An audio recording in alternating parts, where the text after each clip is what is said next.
From the Tennessee Valley Weather Channel, this is your evening update. The remnant circulation of what was once powerful Hurricane Helene, now a tropical depression, has made its way up into the Ohio Valley on this Friday afternoon, but in association with the upper low interacting with it, rain is rotating back into our area on this Friday evening after some earlier rain that we had across the area today. No impactful weather other than rain out there and a few gusty winds through the evening. That could occasionally be 25, 30, maybe even an isolated 40-mile-per-hour wind gust, but not expecting any dangerous or damaging weather as we head through here. Overall, we are lucky in our part of the Tennessee Valley, southern middle Tennessee, northwest Alabama, that Helene tracked well off to our east as it was expected to do. High today at Lawrenceburg Airport was only 66 degrees after a morning low of 64, so temperatures haven't moved too much at all today because of the clouds and the rain around. Just over half an inch of rain officially measured at the Lawrenceburg Airport. Some areas of southern middle Tennessee have certainly gotten more than that, however. Northwest Alabama just starting to get back into the steadier rain.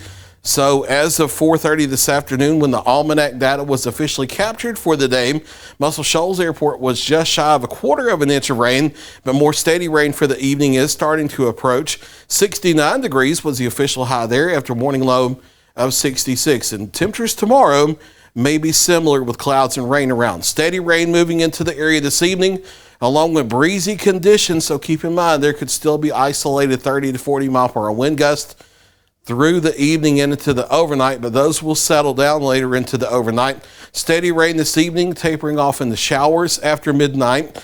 Those showers will continue in through Saturday morning. Temperatures not moving a whole lot tonight either, staying in the lower 60s. And the Futurecast, I think, is kind of overdoing it a little bit here in southern middle Tennessee. I don't think temperatures stay this cool into the lower 60s all day. I expect it to be mid to upper 60s. But if you don't see any sunshine tomorrow, I do think you're going to stay shy of 70. However, especially down here, Tennessee River and south in North Alabama, where you may see a little bit of occasional sun from the late morning into the afternoon, you may be closer to the lower 70s, often on rain showers possible for a Saturday and Saturday night, just not an all-day steady rain by any means.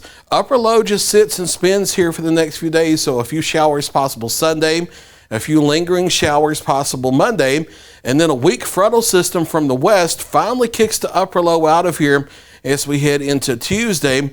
This front not bringing cooler air, but it's bringing drier air and a return to sunshine. We'll actually be in the lower 80s after that front passes and it brings drier air, even though it will lower the overnight temperatures a little bit. That's because the air is drier and we're able to cool more efficiently during the overnight because of that.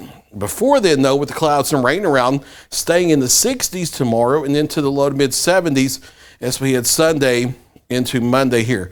We're watching the tropics. Yes, we just got Helene out of the Gulf of Mexico and onto land and weakening into a remnant low. While Helene was happening, we had Hurricane Isaac on the board in the North Atlantic that is moving northeastward away from the United States. We also have Joyce on the board out here that will recurve in the open Atlantic, not a threat to the United States. We have a tropical wave moving westward through the Caribbean that we're starting to pay attention to, that we'll watch late in the weekend and especially next week as it gets into the Northwest Caribbean and the southern Gulf of Mexico. National Hurricane Center giving a low chance the next 7 days of this developing, but computer models are starting to hint that this may be where our next system develops, either in the Northwest Caribbean or the southern Gulf next week. A lot of questions with where it may track, even if it develops at all, and way too far out to guess intensity. So I know that there's a lot of attention right now on the tropics because of what's happened with Helene. Don't let the impacts from Helene and all the flooding and the wind damage happening with Helene scare you and make you panic about the idea that there's another one on the board. It's not a guarantee that this will develop, and even if it does, there's not a guarantee by any means that this will be a major system. We'll just have to watch it as we go through the next 7 days, as we do with any system during the Atlantic hurricane season, which runs all the way through the end of November. Clouds around tonight, steady rain this evening tapering off into showers deeper into the overnight. staying in the 60s for overnight lows, and then off and on showers, spotty at times for our Saturday. Daytime highs in the mid to upper 60s. Finally getting back into the 70s for Sunday and the Monday, but scattered showers linger. And then we kick the rain chances out of here starting Tuesday as we get back into the lower 80s for the remainder of the week. There's your latest 7-day forecast. I'll be back at 9 o'clock for a final check of your local weather.